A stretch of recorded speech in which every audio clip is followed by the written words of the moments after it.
எங்களை மாயன் என்னும் ஒரு சக்தி வாய்ந்த மந்திரவாதி உருவாக்கினான். அவன் இந்த மனித உலகை ஆட்டி படைக்க நினைத்தான்.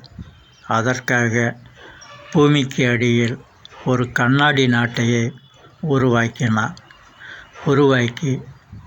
பல கோடிக்கணக்கான பொம்மைகளை அவன் உருவாக்கி அதற்கு அறிவை கொடுத்து இந்த மனித சக்தியை எதிர்க்க நினைத்தான். அப்போது எனக்கும் ஜூலிக்கும் ஒரு காதல் வந்தது. அந்த காதலுக்கு அவன் எதிர்ப்பு தெரிவித்தான். நாங்கள் இந்த மனித உலகத்திற்கு தப்பித்து வந்து விட்டோம். அப்போ ஒரு நாள், ஜூலி, இதுதான் மனிதர்கள் வாழும் உலகம், பார்.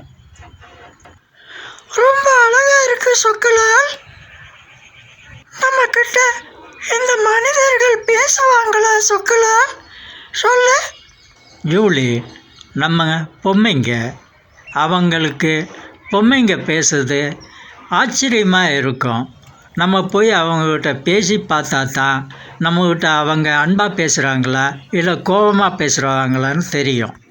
அதோ தெரியுதே, அதுதான் மனிதர்கள் வாழும் வீடு. மனிதர்கள் வீட்டில் தான் வாழுவாங்களா சொக்கலால்? நம்ம கண்ணாடி உலகத்தில் அது இல்லை. இங்கே மனுஷங்க வீட்டில் தான் வாழ்கிறாங்க.